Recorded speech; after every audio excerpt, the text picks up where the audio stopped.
जय हिंद। सबसे पहले एक वार्निंग भैया, पाकिस्तान के लोग इस वीडियो को न देखें तो ही अच्छा है, क्योंकि इस वीडियो में हम बताएंगे कि कैसे हमारे भारत के वीर सिपाहियों ने 2 सैनिकों ने मिलकर पाकिस्तान के 93,000 फौजियों को घुटने टेका दिया था और दुनिया का सबसे बड़ा हार हुआ था और भारत के 2 सैनिक मारे गए थे लोंगेवाला में। हम इस वीडियो में बताएंगे कैसे PNS गाजी को डुबा दिया गया। ये भी बताएंगे कि चाइना पाकिस्तान का इतना बड़ा दोस्त बनता है, लेकिन 1971 में क्यों नहीं बचा पाया, ना चाइना बचा पाया और ना ही अमेरिका बचा पाया। इस वीडियो में हम A to Z बातें करेंगे। अगर आप इस वीडियो को कंप्लीट देख लेते हैं तो कोई भी पाकिस्तानी की हैसियत नहीं होगी कि आपसे आंखें मिला सके, इसलिए इस वीडियो को देखते रहिएगा। यदि आप राष्ट्रवादी, अगर आप भारतीय हैं तो ही इस वीडियो को देखें। पाकिस्तानी और बाहर के चाइनीज वगैरह लोग इस वीडियो को न देखें, ये उनके लिए एक तरह का वार्निंग है, क्योंकि इसमें हम भारतीय सेना के हर उस वीर गाथा को बताएंगे जो एक हर भारतीय सुनना चाहता है। A to Z उस बातों को बताएंगे। पाकिस्तानी इस वीडियो को क्यों ना देखें तो भैया आप देख लीजिए यहाँ क्यों ना देखें, क्योंकि हम आज चर्चा करने वाले हैं इसकी, और इसका नक्शा किससे मैच करता है आप देख रहे हैं। If you don't believe then go on Google. भाई किससे मैच करता है तो आप तो समझ में आ गया, भाई बुरा नहीं मानिएगा आप लोग। ध्यान से समझिए, जब भारत पाकिस्तान का विभाजन हुआ तो उसी समय पाकिस्तान 2 भाग में था। एक इधर वाला जो एरिया है इसे हम लोग कहते थे पश्चिमी पाकिस्तान, जो मेन पाकिस्तान का एरिया है। और ये जो आज आप बांग्लादेश देख रहे हैं, ये बांग्लादेश नहीं था, बल्कि ये उस वक्त पूर्वी पाकिस्तान था। पूर्वी पाकिस्तान के लोग बंगाली भाषा को बोलते थे। पाकिस्तान के लोग इन लोगों को बड़ा भद्दे मजाक करके बोलते थे, कहते तुम लोग गधे हो, कुछ नहीं जानते हो, किसी काम लायक नहीं हो, यूजलेस हो लोग, तुम लोग छोटे हो, काले हो, मतलब उल्टा सीधा मजाक कर रहे थे। पश्चिमी पाकिस्तान के लोग इधर के लोगों को पसंद नहीं करते थे। हो गया नहले पे दाला 1970 में। 1970 में इस पूर्वी पाकिस्तान के शेख मुजीबुर रहमान चुनाव जीत गए और वो यहाँ के प्रधानमंत्री के पद के चुनाव जीत गए। अब यहाँ की आर्मी ने क्या किया, उनको शपथ ही नहीं दिला रहे थे। इसलिए 70 के चुनाव जीतने के बाद शेख मुजीबुर रहमान जब देखे कि ऐसा है तो उन्होंने अपना भाषण दिया 7 मार्च को और कहा कि अब हम इस पूर्वी पाकिस्तान को एक अलग देश बनाएंगे जिसका नाम रहेगा बांग्लादेश। इस भाषण की वजह से आर्मी ने, पाकिस्तान की आर्मी ने इन्हें 25 मार्च 1971 को गिरफ्तार करके अब पश्चिमी पाकिस्तान में अरेस्ट करके बंदी बनाकर रख दिया और यहाँ पर जुल्म करना चालू कर दिया। कहाँ पर भाई, तो पूर्वी बंगाल में, पूर्वी पाकिस्तान में, पूर्वी बंगाल में नहीं, पूर्वी पाकिस्तान में इन्होंने जुल्म करना चालू कर दिया। शेख मुजीबुर रहमान के गिरफ्तारी के विरोध में यहाँ मुक्ति वाहिनी नाम कर एक विद्रोही गुट तैयार हो गया था, लेकिन पाकिस्तान के, पश्चिमी पाकिस्तान के लोगों ने इस पूर्वी पाकिस्तान पे इतना भयानक जुल्म किया कि इस पूर्वी पाकिस्तान में इस पश्चिमी पाकिस्तान के लोगों ने यहाँ पर 30 लाख लोगों को कटवा दिया। 30 लाख लोगों को कटवा दिया। 4 लाख महिलाओं का बलात्कार कर दिया। अपने देश के 4 लाख औरतों का रेप किया। यहाँ पे इतना भयानक वो दृश्य है कि अगर हम उसको YouTube पे दिखा देंगे ना तो YouTube हमारे ऊपर क्लेम करेगा, भैया आप ये सब इतने भयानक दृश्य नहीं दिखा सकते। आप अंदाजा लगाइए इनकी क्रूरता का। ये अपने देश पर इतना भयानक जुल्म कर रहे हैं, इतना भयानक जुल्म किया इन लोगों ने कि शेख मुजीबुर रहमान की गिरफ्तारी के बाद इस जुल्म का नतीजा ये हुआ कि अप्रैल 1971 तक भारत में यहाँ से लोग भाग के आ गए कि भैया हम जिंदा रहेंगे तब तो, और यहाँ 10 लाख लोग भारत में आ गए शरण लेने के, भैया हमको बचाइए। तो इंदिरा गांधी जानती थी कि जब तक यहाँ शांति नहीं होगा तब तक ये लोग वापस नहीं जा सकते थे, और शांति का एक ही था कि यहाँ पे घुस के इनको मारा जाए ताकि ये पश्चिमी पाकिस्तान वाले लोग यहाँ पर सुधर सके। तो इंदिरा गांधी ने इसके लिए बात की जनरल फील्ड मार्शल मानेकशॉ से। उन्होंने सेना प्रमुख मानेकशॉ से कहा, सैम मानेकशॉ से, कि आप अभी युद्ध कीजिए, हम आदेश देते हैं आप अभी युद्ध कीजिए बांग्लादेश पे, हम अपने पड़ोसियों को इस तरह मरते नहीं छोड़ेंगे, आप इस पे हमला कीजिए। उस समय ये पूर्वी पाकिस्तान था। मानेकशॉ ने कहा कि ना हम हमला नहीं करेंगे। कही अरे क्यों?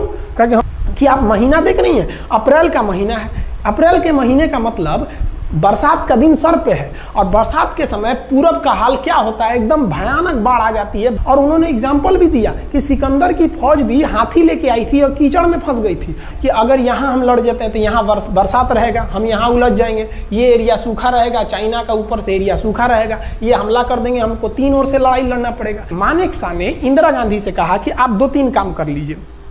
कब तक के लिए कि नवंबर तक हम लोग युद्ध नहीं करेंगे, लेकिन अप्रैल से नवंबर के बीच में हम अपने सैनिकों को इस एरिया में लड़ने के लिए ट्रेनिंग दे सकते हैं। मुक्ति वाहिनी उसको हम ट्रेनिंग दे सकते हैं। और इसी में 1971 में हमारी जो थी भारत और रूस की एक समझौता पर हस्ताक्षर हो गया। अब हम लोगों ने पाकिस्तान को एक बारूद के ढेर पर बैठा दिया था। इंतजार था तो इस बात का कि उस बारूद में एक चिंगारी की और तब पाकिस्तान तबाह हो जाता। इत्तेफाक देखिए, उस बारूद के ढेर पर खुद चिंगारी जलाई पाकिस्तान ने। कैसे? तो समझिए कैसे।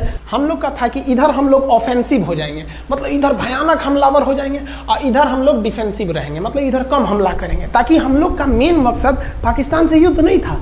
हमारा मेन मकसद था हमारे अपने बांग्लादेशी भाइयों पर जो जुल्म हो रहा था, जो उनकी बहनों को रेप हो रहा था, इतना भयानक किया था वहाँ पर पाकिस्तानियों ने कि बाप के सामने बेटी का रेप करते थे और उसके बाद बाप को मार के कहते थे तू भी रेप कर। इतना मतलब मानवता पूरी खत्म कर दिया गया वहाँ पर। तो भारत ने कहा कि इधर हम डिफेंसिव रहेंगे। पाकिस्तान को ये खबर लग गई कि भारत ना इधर कमज़ोर है। अरे भैया, इधर हम कमज़ोर थोड़ी हैं, इधर कम सैनिक रखे हैं और इधर हम भयानक रखे हैं, तो इसका मतलब ये थोड़ी है कि हम कमज़ोर हो जाएंगे। भैया कहा जाता है ना कि सोनार के घर का कचड़ा भी बनिया के बादाम से महंगा बिकता है। देखिए, हम लोग ठंडी का इंतजार ही कर रहे थे कि पाकिस्तान ने गलती कर दिया। उसने 3 दिसंबर को अचानक हमला कर दिया श्रीनगर पे, पठानकोट पर, चंडीगढ़ पर, यहाँ पर आगरा हवाई अड्डे पर तबातोड़ हमला कर दिया। एयरफोर्स का इतना भयानक हमला पाकिस्तान का भारत पर हुआ कि भारत देखते रह गया। धड़ पाकिस्तान की जहाजें एंट्री मार गई सब भारत में, उसकी एयरफोर्स एंट्री कर दी। इतना भयानक हमला था, इतना भयानक कि भारत का एक भी सैनिक नहीं मरा। समझ रहे ना कितना भयानक हमला था। अरे भाई, आप यहाँ पर घुस जाएंगे हमारे देश में तो क्या हो जाएगा भैया? मूस मोटैयन लोढ़ा हुईन, हाथी घोड़ा थोड़े हुईन। भारत तो इसी का इंतजार कर रहा था। देहात में कहावत कहा जाता है कि रोए के रानी तले अखिए खुदा गई। भैया हम प्लाने कर रहे थे कि हमला करने के लिए कि आप हमारे पे हमला करिए दीजिए। अब विश्व का भी दबाव नहीं आएगा हमारे ऊपर कि भैया हमला तो आपने किया है, अब हम लोग छोड़ेंगे नहीं। भारत एकदम दृढ़ निश्चय कर लिया। इसी बीच पाकिस्तान को एक खतरनाक खबर लग गई। क्या थी खबर भाई? तो देखिए, पाकिस्तान को खबर लगी कि भारत की ज़्यादातर फौज इस पूर्वी पाकिस्तान की ओर डिप्लॉयड है और यहाँ राजस्थान के जैसलमेर जिला में एक जगह है लोंगेवाला। उस लोंगेवाला में केवल और केवल 120 फौजी हैं। और अगर पाकिस्तान ने सोचा कि 120 फौजियों को हम रातों रात मार देते हैं तो उस समय एयरफोर्स रात में लड़ाई नहीं कर सकती थी, इसलिए इन्होंने लोंगेवाला में एंट्री मार दी। पूरी भयानक टैंक लेकर, फौज लेकर, इन्फेंट्री लेकर, और उसको वो लोग लोंगेवाला में घुसने के लिए चल दिए। और लोंगेवाला में भारत के पास केवल 120 सिपाही थे, केवल 120, और उन पर वो हजारों की संख्या में टूट पड़े। लेकिन घबराना नहीं चाहिए, क्योंकि चींटियां तादाद में कितनी भी क्यों ना हो जाए, गन्ना घसीट के नहीं ले जा सकती हैं। लोंगेवाला में जो ड्यूटी थी उस समय कुलदीप सिंह चांदपुरी जी का। कुलदीप सिंह चांदपुरी सरदार हैं, आप देखे होंगे बॉर्डर मूवी में इनका रोल सनी देओल ने किया है। अब ये कुलदीप सिंह, ये भैया पंजाबी सिख, अब ये लोग 1.25 लाख से नीचे कुछ सोचते ही नहीं है। चिड़िया नू में बाज लड़ावा, गिदड़ नू में शेर बनावा, और 1.25 लाख नू एक लड़ावा, तब गोविंद सिंह नाम रखावा। खबर आया कि आपसे जो लड़ने आ रहे हैं ना पाकिस्तान की ओर से, वो ब्रिगेडियर तारिक मीर आ रहा है। उसके पास टैंक है, 2800 फौज है, बहुत ही तेज रफ्तार से आ रहा है। आपके पास केवल 120 जवान है कुलदीप सिंह। आप पीछे हट जाइए, आप पीछे हट जाइए, क्योंकि आपको हम ना, आप बहादुर हैं इसमें नो डाउट, लेकिन आप कैसे लड़िएगा उतनी भयानक फौज के पास से? यहाँ उन्होंने कहा खालसा सिख नहीं हट सकते, हम दिखा देंगे कि हम 120 भी उन पर क्या पड़ेंगे, भारी पड़ेंगे। इनके पास ना ही टैंक को उड़ाने के लिए कोई संसाधन थे, टैंक को मारने के लिए एक जीप पर लगा हुआ छोटा सा तोप था, और इनके पास 3 ठो माइंस लगे थे। माइंस समझते हैं आप लोग? टैंक जो होता है ना बम, उसको उड़ाने के लिए माइंस लगाए जाते हैं। तो देखिए ध्यान से, ये है माइंस, ये माइंस होते हैं। इस पर अगर टैंक चढ़ता है ना तो टैंक ब्लास्ट कर जाता है। तब इन्होंने दिमाग लगाया। इन्होंने क्या किया, जो खाली रेगिस्तान था ना उसमें ना आगे की ओर 3 ठो ओरिजिनल माइंस को लगा दिया, और जो खाना खाने वाला टिफिन होता है ना 4 खंदे वाला, इसे, उस टिफिन को इन लोगों ने रातों रात ना बिछा दिया ऐसे लाइन से। देखिए लाइन से पाकिस्तान की टैंक आई तो शुरुआत में तो भैया ओरिजिनल माइंस था, धड़ाम से लगा, पाकिस्तान की टैंक उड़ गई। पाकिस्तान का एक टैंक उड़ा, फिर दूसरा उड़ा, तीसरा उड़ा। पाकिस्तानी एकदम डर गए सब ब्रिगेडियर तारिक मीर कहें कि भैया यहाँ तो माइंस लगा के रखा है इन लोगों ने, एक काम करो इंजीनियरों को बुलाओ, पूरा माइंस निकालो। अब ब्रिगेडियर जो हमारे मेजर कुलदीप सिंह थे ये जानते थे कि बाबू अगर हम तुमको रात भर रोक दिए ना तो सुबह हमारी एयरफोर्स आएगी, तुमको जिंदा नहीं छोड़ेगी। इसलिए इन्होंने पूरा टिफिन बिछाया था। इन पाकिस्तानियों ने 6 घंटे लगा दिए उनको निकालने में। इंजीनियर आते थे तो डर के मारे टिफिन निकालते थे, अरे बाप रे बाप, और टिफिन में तो ईंटा पत्थर भर देते थे और डर के ले जाते, अरे भागो भागो भागो माइंस है माइंस है। इसको लगाते लगाते इन लोगों ने पूरी रात बिता दी। 3 बज गया। 3 बजे इनको पूरा सन्नाटा दिखा कि भैया ये तो टिफिन है, ये रेगिस्तान में ये तो टिफिन है। अब उन्होंने कहा कि आदेश दिया कि हमला करो। तो कुलदीप सिंह जो थे चांदपुरी, उन्होंने बालू के बीच में ऐसे गड्ढे बना रखे थे और अपने फौजियों को ना 2 किलोमीटर एरिया में बिछा दिया था, एक उधर एक इधर एक इधर। तो चारों ओर से फायरिंग होती थी। पाकिस्तानियों को लगी ना कि भैया हमको गलत इंफॉर्मेशन मिल गया है, 120 गो मिल के ऐसे थोड़े मारेगा सब। सोच रहा उधर से गोली इधर से गोली, धड़ाधड़ बम गोला दारू सब चल रहा है यहाँ पर। इतना भयानक कहीं कोई 120 आदमी मिल के ऐसे मारता है? नहीं भाई, इतना भयानक सुनसान एरिया में कहाँ से कौन मार रहा है? एकदम तबाही मचा दिया। कुलदीप सिंह चांदपुरी ने क्या तबाही मचाया था आप देखना चाहते हैं तो देखिए उन लोगों ने क्या तबाही मचाया था। ये है पाकिस्तान का टैंक, ये धज्जी उड़ गया था टैंक का, थुथुर तूर दिया इसका यहाँ पे। ये देखिए टैंक का, पाकिस्तानी देख रहे हैं कि भैया सब चक्का उक्का फेंका गया। बताइए ये चांदपुरी साहब कैसा करना चाहिए? ये कोई वीडियो गेम खेल रहे हैं? मार के धज्जी उड़ा दिया। अरे पाकिस्तान बच्चा है, अपने बच्चा है, बिगड़ गया, आराम से मारिए। ऐसे एकदम धज्जी उड़ा दिए हैं बेचारा सबको। पाकिस्तान के टैंक को धज्जी उड़ा के उस पर भारतीय सैनिक खड़ा होकर फोटो खिंचवा रहा था। फोटो खींचे फोटो खींच, उस समय सेल्फी नहीं था ना, तो आगे से फोटो खींचना, फोटो खींच, यहाँ पे आने वाली पीढ़ियों को ये प्रेरणा देगी। बताइए इतना सुंदर गाड़ी लेके आया था पाकिस्तान मारने के लिए, हाँ बेचारा ऐसे मारा जाता है? हाँ अरे ब्रिगेड मेजर साहब आप भी बच्चा है, बच्चा को थोड़ा आराम से मारिए। देखिए इसका थोबड़ा बिगाड़ दिया गाड़ी का। ओहो, ऐसे नहीं मारना चाहिए, लेकिन क्या कीजिएगा, बच्चा बिगड़ जाता है तो धोना ही पड़ता है।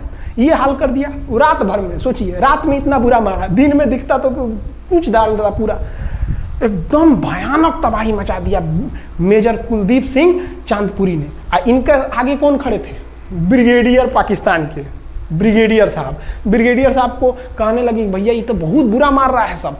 तब तक हो गया सुबह, और सुबह के वक्त हमारे जो हंटर जहाज थे, उस समय जो जहाजें थी वो हंटर जहाज थी। ये हंटर जहाजें रात में नहीं उड़ सकती थी लेकिन दिन में उड़ सकती थी। रात भर तक कुलदीप सिंह चांदपुरी ने ऐसा कूचा पाकिस्तानियों को, इतना कूच दिया कि भोर हुआ तो बाकी का कसर पूरा कर दिया हमारे हंटर विमानों ने। ये हंटर विमान जब आए सब तो इतना भयानक तबाही मचाए सब पाकिस्तान के जहाजों का कि आप हुलिया देखेंगे ना, पाकिस्तान के टैंक का ऐसे पड़ गया। ये सब टैंक पूरा तबाह हो गया, सब पूरी तरह ध्वस्त हो गया इतनी भयानक युद्ध में।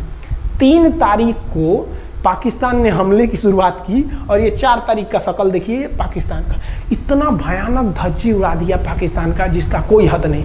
पाकिस्तानियों को दुम दबा के भागना पड़ा। ब्रिगेडियर साहब भागे, कहें कि भाग भैया न तो ये सब जान ले लेगा सब। हम लोगों ने पाकिस्तान के टैंकों को अपने यहाँ रख लिए हैं म्यूजियम में। आज भी जाके देखिएगा ना तो इन टैंकों को डर के मारे पाकिस्तानी छोड़ के भाग गए कि भागो भाई यहाँ पर। ये 120 जवानों का जलवा था। और पाकिस्तानी कहते हैं कि हिंदुस्तान के लोग क्या लड़ेंगे? अरे भैया हम चीन पे वीडियो बनाए थे, आप पे नहीं बनाए थे, जो आप लोग हम लोग को बोल रहे थे कि पाकिस्तान हिंदुस्तानियों की औकात नहीं। देखिए अभी हम आपको औकात दिखाते हैं आपकी।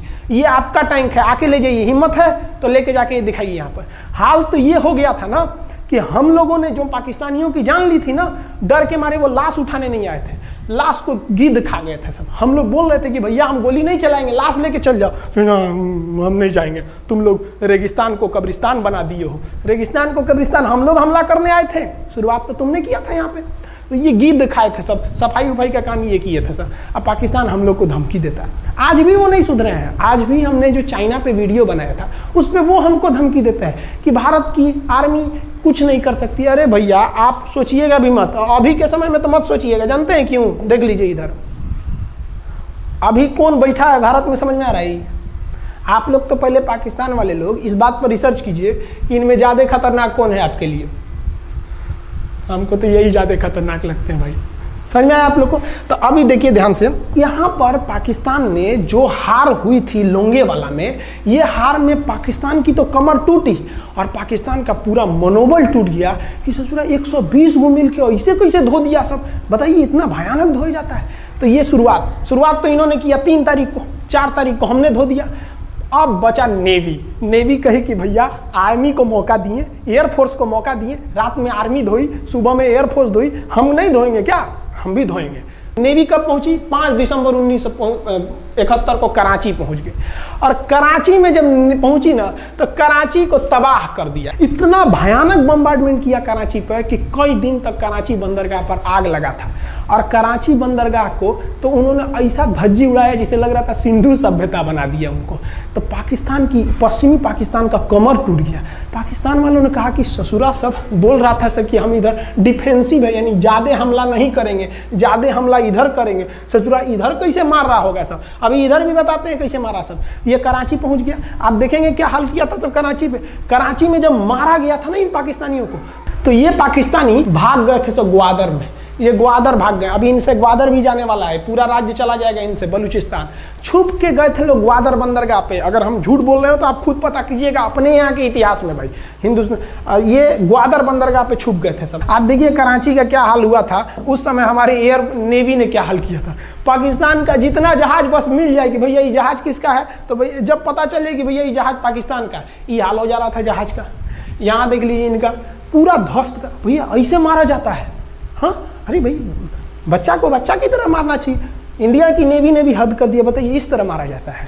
हाँ यहाँ देख लीजिए पूरा का पूरा धज्जी उड़ा दिया इन लोगों को। अरे भाई बच्चा है, बिगड़ गया है तो थोड़ा सा आराम से न मारिएगा, कि देख रहे हैं इस तरह से मारा पूरा पाकिस्तान के। कराची बंदरगाह उड़ गया। तो पाकिस्तान का तो इधर से तो पूरा का पूरा धज्जी उड़ा दिया। अभी शुरुआत हुए युद्ध के केवल 2 दिन हुए हैं, आप दिल थाम के रखिए, अभी युद्ध लंबा चलने वाला है। 3 दिसंबर को स्टार्ट किए, 4 दिसंबर को हम लोग लोंगेवाला धो दिए, अब 5 दिसंबर को कराची। अब पाकिस्तान ने ना भारतीयों को तबाह करने के लिए, भारत का सबसे खतरनाक जहाज था INS विक्रांत। INS विक्रांत को बर्बाद करने के लिए ना इसने यहाँ से भेज दिया INS PNS गाजी को। गाजी एक पनडुब्बी थी, उसको आदेश दिया गया कि जाके मार के आओ। किसको? विक्रांत को।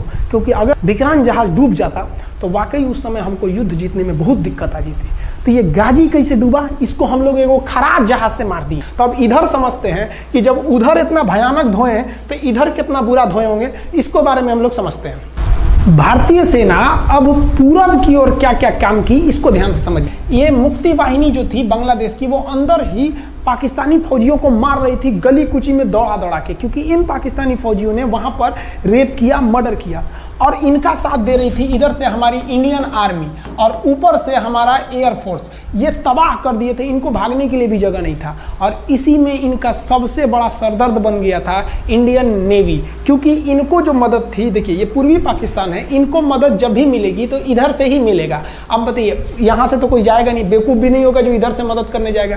रास्ते में ही एयरफोर्स मार के गिरा देती थी, ट्रक वगैरह जाएगा नहीं, तो नेवी से ही इन लोग मदद देते थे। भैया यहाँ पे जो इनके फौजी लड़ रहे थे उनको खाना पीना भी खत्म हो गया था। अब इनको बर्बाद कर दिया भारत। INS विक्रांत, INS विक्रांत उस समय का बहुत बड़ा जहाज था इस साउथ एशिया के देशों का, और यहाँ से उस इतना बड़ा जहाज था कि उसके ऊपर से लड़ाकू जहाजें उड़ती थी। वो एयरफोर्स यहाँ से भी बम मारता था, मिसाइलें मारता था, ऊपर से लड़ाकू जहाजें और हेलीकॉप्टर छोड़ देता था, जो ताकि मुक्ति वाहिनी को कोई दिक्कत ना है। मुक्ति वाहिनी मारती थी और आर्मी पूरी तरह से उसने यहाँ से हमारा विक्रांत ने चटगांव बंदरगाह को तबाह कर दिया। अब बांग्लादेश का देखिएगा वर्तमान में, उस समय तो पूर्वी पाकिस्तान था, ये चटगांव उस समय पाकिस्तानी आर्मी नेवी का एक बहुत बड़ा केंद्र था।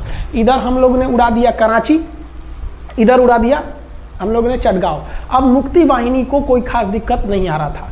अब पाकिस्तान ने कहा कि हर हाल में इस विक्रांत को बर्बाद करो। देखिए ये विक्रांत है, विक्रांत जहाज जो था इस पे से इसके ऊपर देखिए आपको लड़ाकू जहाजें दिखेगी। PNS गाजी को क्या आदेश दिया गया था भाई कि तुमको जाना है और इस विक्रांत को बंगाल की खाड़ी में जाने के बाद इसी में डुबा देना है। अब पाकिस्तान वालों का इतना दिन तो अच्छा था नहीं, भारतीय खुफिया एजेंसी को पता चल गया कि पाकिस्तान की पनडुब्बी वो समुद्र के अंदर अंदर चलती है, उसको साइलेंट किलर कहा जाता है। पाकिस्तान की पनडुब्बी चल दी है पश्चिमी पाकिस्तान से बंगाल की खाड़ी की ओर, ये अरब सागर से बंगाल की खाड़ी की ओर चल दिया। अब विक्रांत को बचाना हर हाल में जरूरी था, इसलिए हम लोग विक्रांत को छुपा दिए, मतलब थोड़ा सेफ्टी दे के रखने लगे। और इस पीएनएस गाजी जो था, पीएनएस गाजी को देखेंगे, पीएनएस का मतलब था पाकिस्तानी नेवल शिप, पीएनएस गाजी, ये मारने आ गया किसको? विक्रांत को। इस पीएनएस गाजी को अगर कोई मार के डुबा सकता था तो वो था आईएनएस राजपूत। लेकिन ये जो आईएनएस राजपूत आप इमेज में देख रहे हैं, ये उस समय समस्या क्या था इस आईएनएस राजपूत के साथ, क्योंकि इसके इंजन में कुछ खराबी आ गई थी और ये बिगड़ गया था, और बिगड़ के इसको विशाखापट्टनम पे बनाया जा रहा था, रिपेयर किया जा रहा था, इंजन ही गड़बड़ हो गया था। तो भारतीयों का यहीं पे दिमाग काम आया। भारतीयों ने सोचा क्यों ना हम पीएनएस गाजी को खुद बुला के लाएं, कहाँ पर? विशाखापट्टनम पे। तो लोगों ने कहा कि भैया ये आएगा विशाखापट्टनम में, क्या आईएनएस राजपूत हमको मार दो? तो कहा कि नहीं, देखिए कैसे आएगा। भारतीयों को पता था कि हिंदुस्तान में पाकिस्तानियों के कुछ ना कुछ जासूस होंगे और वो पाकिस्तान को पल पल की खबर दे रहे होंगे। भारतीयों ने क्या किया, आईएनएस विक्रांत के जितने भी अधिकारी थे उनसे कहा कि आप लोग अपने अपने घर फ़ोन कीजिए कि हम विशाखापट्टनम आ रहे हैं, तुम लोग हमको छुट्टी मिला है, विशाखापट्टनम में 10 दिन रुकेंगे, हमारे लिए तुम लोग खाना पीना अच्छा से बनाओ। लड़कों से उन लोगों को खबर खिला दिया। विशाखापट्टनम में जितने मछुआरे थे उनको कहा गया कि आप लोग हट जाइए, बहुत बड़ा जहाज आने वाला है, बहुत बड़ा जहाज विक्रांत आ रहा है, यहाँ पे आप लोग खाली कर दीजिए, आईएनएस विक्रांत आ रहा है। यहाँ पर क्या किया गया, ऑर्डर दिया गया, बहुत सारे फल, सब्जी, अंडा, ब्रेड, कि भैया ये इतने बड़े जहाज के लिए जा रहा है, 6 महीने का खाना चाहिए। ये खबर आग की तरफ फैल गई पाकिस्तानियों को, और पाकिस्तान में खबर लग गई कि भैया आईएनएस विक्रांत यहाँ नहीं है, आईएनएस विक्रांत विशाखापट्टनम पे है। अरे बकलोलवा, विशाखापट्टनम पर पीएनएस गाजी की मौत यमराज इंतजार कर रहा था, आईएनएस राजपूत। ये गधा जो था पीएनएस गाजी, ये मुड़ गया किधर की ओर? विशाखापट्टनम की ओर। और विशाखापट्टनम पर चुपचाप शांति से खड़ा हुआ जहाज आईएनएस राजपूत इंतजार कर रहा था। तो पानी के अंदर अंदर आओ, ये अभी बाहर निकला हुआ है, पानी के अंदर रहती है। और फिर आईएनएस राजपूत देखा कि ये आ रहे हैं, वो आईएनएस राजपूत को मारता कि इससे पहले ही आईएनएस राजपूत मार के तबाह कर दिया पीएनएस गाजी को। पीएनएस गाजी पर को डूबने के बाद पाकिस्तान को बहुत बड़ा सदमा लग गया। पाकिस्तान को यह एहसास हो गया कि अब हम कभी नहीं जीत सकते हैं, क्योंकि ये पीएनएस गाजी अमेरिका से खरीदा हुआ एक बहुत ही शक्तिशाली पनडुब्बी थी जिसे कोई डुबा नहीं सकता था, और हम लोगों ने उसको इस जहाज से डुबाया जो जहाज खराब हो चुका था, जिसका इंजन खराब था। भारतीय सेना का मोराल पूरे 7वें आसमान पर था और पाकिस्तानी दिन पर दिन बर्बाद हो रहे थे। अब पाकिस्तानियों को लगा अब क्या करेंगे, तो पाकिस्तानियों ने अमेरिका में फ़ोन किया, भैया आप कुछ कीजिए। तो अमेरिका ने ना यूएनओ में मुद्दा उठा दिया, यूनाइटेड नेशन ऑर्गेनाइजेशन, इसकी जो सिक्योरिटी काउंसिल है, सुरक्षा परिषद, इसमें कह दिया पूर्वी पाकिस्तान पर जुल्म कर रहा है, मार रहा है। तो रसिया उस समय हमारा साथ दिया, कहा कि तू देर जानता है जुल्म कर रहा है, भारत जो कर रहा है सही कर रहा है, हम इस प्रस्ताव के खिलाफ में वीटो करते हैं। वीटो अगर कोई देश, 5 देश को वीटो है, इस पर अलग चर्चा करेंगे, अगर किसी ने वीटो कर दिया तो वो प्रस्ताव रद्द हो जाता है। तो पाकिस्तान की एक और उम्मीद यहाँ पर अपना दम तोड़ दी। अब पाकिस्तान कहा अमेरिका से कि भैया आप ही हमको बचा लीजिए। तो अमेरिका ना पाकिस्तान की ओर से भारत पर हमला करने के लिए अपना सबसे खतरनाक जहाज भेज दिया, 7वां बेड़ा। देखेंगे 7वां बेड़ा को, अगर इतना भयानक था 7वां बेड़ा, ये अमेरिका का साथ अकेले चलता ही नहीं था, इतनी पूरी फौज के साथ, नेवी के साथ चलता था। ये किस लिए आया था? विक्रांत को डुबाने के लिए, और इसका साइज विक्रांत से डबल था, इसके आगे विक्रांत नहीं टिक पाता।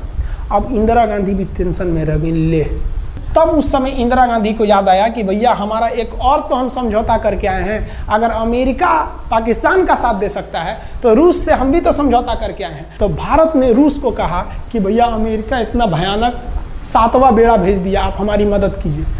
तो रूस ने कहा टेंशन क्या लेते हो, देखो हम बोलते हैं। रूस ने परमाणु पनडुब्बी भेज दी और रूस ने अपना 40वां बेड़ा भेज दिया। आप देखेंगे ये रूस का 40वां बेड़ा है, ये अपने भारी भरकम जहाजों के पूरे ग्रुप के साथ चल दिया, कहा कि चल भैया देखते तुमको कौन मारेगा भारत को।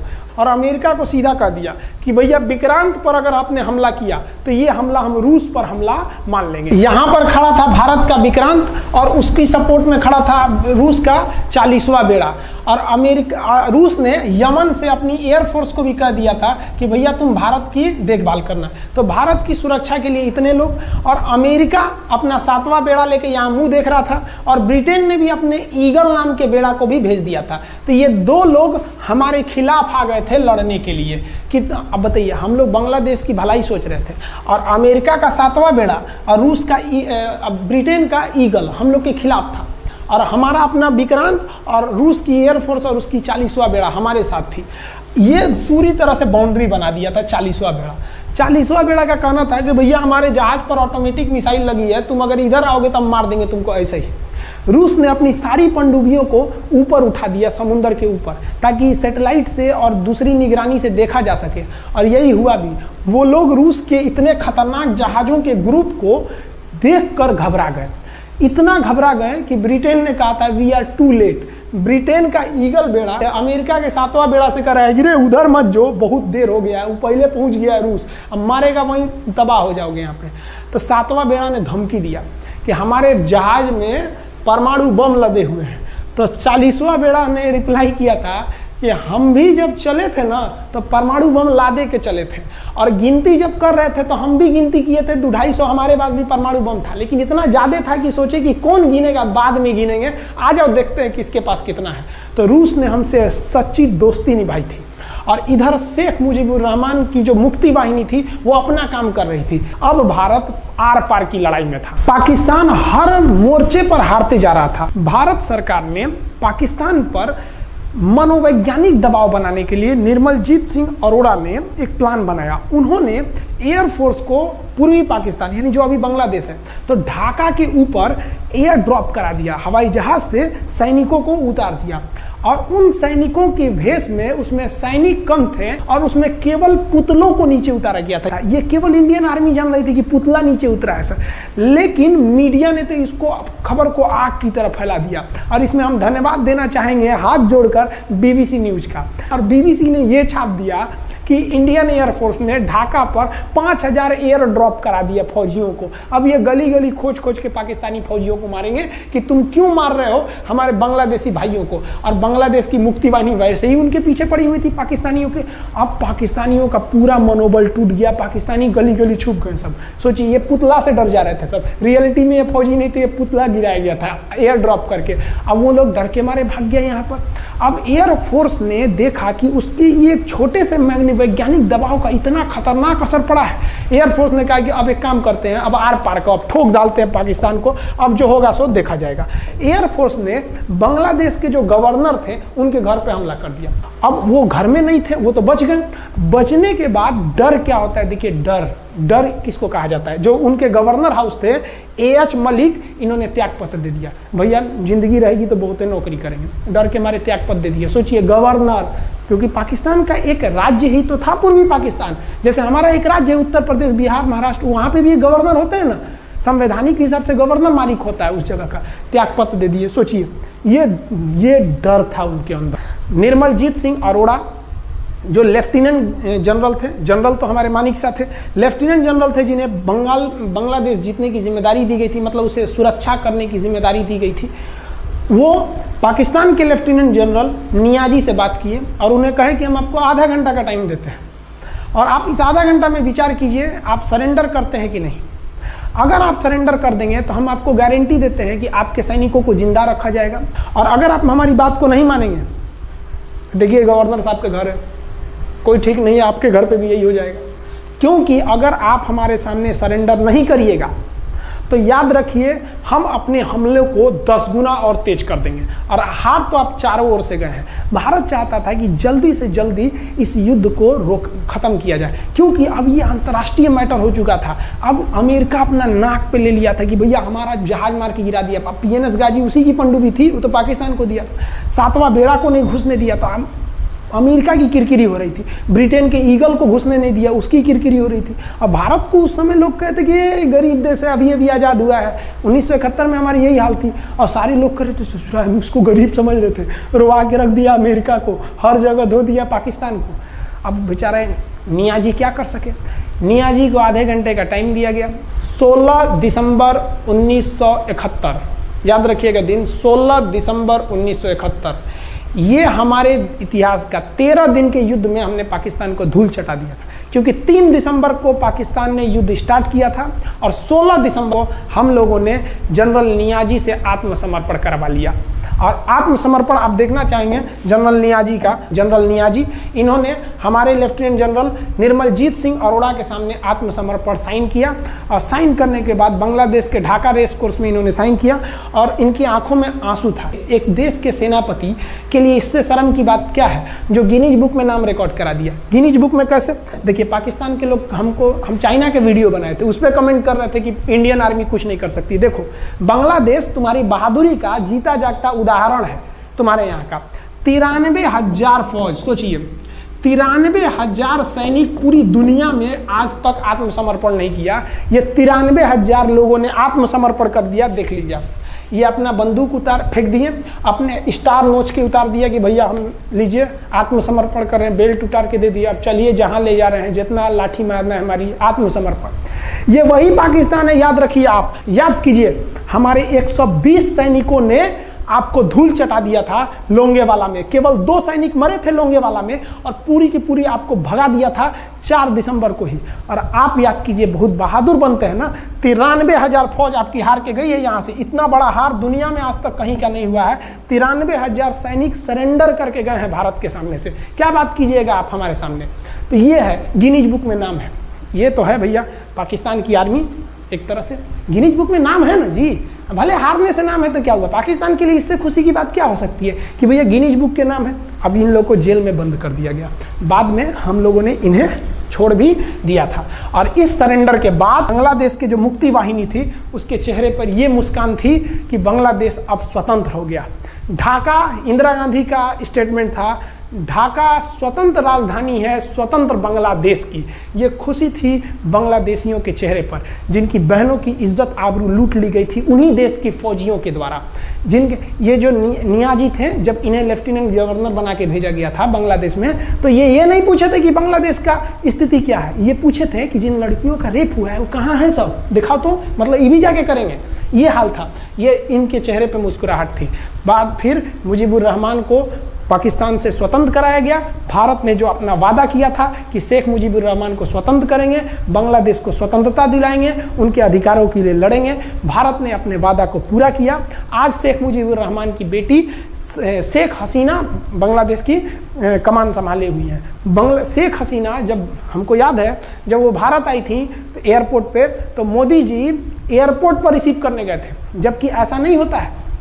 शायद ही बांग्लादेश की प्रधानमंत्री को पूरी दुनिया में कोई बड़े देश का राष्ट्रपति रिसीव करने जाए, प्रधानमंत्री रिसीव करने जाए। तो भारत अपने पड़ोसियों का इतना ख्याल रखता है, चाहे वो नेपाल हो, भूटान हो, सबके साथ। अभी हाल फिलहाल में नेपाल के लोग थोड़ा गुस्सा हैं लिम्पियाधुरा काला पानी को लेके, लेकिन ऐसा नहीं है कि हमारा नेपाल के साथ कोई खराब रिश्ता है। हमारा नेपाल के साथ रोटी और बेटी का रिश्ता है। बांग्लादेशियों के साथ हमारा बहुत ही अच्छा संबंध रहा है। आज हमारे बांग्लादेश के साथ बहुत ही मधुर संबंध है। और बांग्लादेश को जो पाकिस्तान के लोग कहते थे ये किसी काम लायक नहीं है, ये वाले भाई लोग पाकिस्तान से आगे निकल गए। आज इनका मलमल का कपड़ा, जूट और पाम ऑयल पूरी दुनिया में फेमस है। जहाज़ों की मरम्मत में, मतलब जहाज के रिपेयरिंग में बहुत आगे निकले हैं बांग्लादेश के लोग। आई होप आप समझ गए होंगे। इस युद्ध के बाद अगर भारत चाहता तो भारत पाकिस्तान के पश्चिमी भाग को भी कब्जा कर लेता, क्योंकि यहाँ तो हम लोग हराए ही थे। उनके 93,000 फौज तो हम लोग जिंदा पकड़ लिए थे। हम उन्हीं को कह देते बंदूक लगा के कि कश्मीर खाली करो, हमारा यहाँ से वापस जाओ। लेकिन बावजूद हमने इंसानियत दिखाई थी पाकिस्तान के ऊपर। इसका बदला ये पाकिस्तान ने हमें क्या दिया पता है? 26/11 हम संसद भवन पर अटैक, तो कभी अमृतसर में अटैक, कभी मुंबई में बम ब्लास्ट, कभी 26/11 का हमला, ये सब हुआ। हम चाहते तो उस वक्त भी जीत सकते थे। ये पाकिस्तान वाले आप जो कहते हैं कि हम बहुत बहादुर हैं, भारतीय सेना हमारा क्या कर सकती है, तो भारतीय सेना की रहमो करम पर आप लोग जिंदा थे, वरना 1972 में ये जो सेना थी ना 71 में, आप लोग को कहीं का नहीं छोड़ती। आप हिंदुस्तान के व्यूवर्स आप लोगों से भी कहते हैं कि एक लाइक तो बनता है इस सैनिकों के लिए, हमारे लिए नहीं, हमारे इस चैनल के लिए। कभी नहीं कहेंगे कि Khan GS research centre channel को आप सब्सक्राइब करिए, लाइक करिए, हम ये कभी नहीं कहते हैं। लेकिन हम ये जरूर कहते हैं कि आज एक लाइक बनता है हमारे इन वीर सिपाहियों के लिए, लिए, जो आज भी सेना के लिए डटे हुए हैं। और ये पाकिस्तान इस पर कमेंट करते हैं। हम आप भारतीयों से कहते हैं, आप हिंदुस्तानी हैं तो इस वीडियो को जितना से ज़्यादा शेयर करना है आप शेयर कीजिए, ताकि आपके बच्चों तक को ये पता चल सके कि हमारे सैनिक कितने बहादुरी हैं, कितने बहादुरी से लड़े थे हमारे सैनिक, कितने बहादुर हैं। और इस वीडियो को आप इतना शेयर कीजिए कि पाकिस्तान तक पहुंचे और वहां का बच्चा इस वीडियो को देखे, ताकि उनके अंदर भारतीय सेना का जो डर है वो बैठे।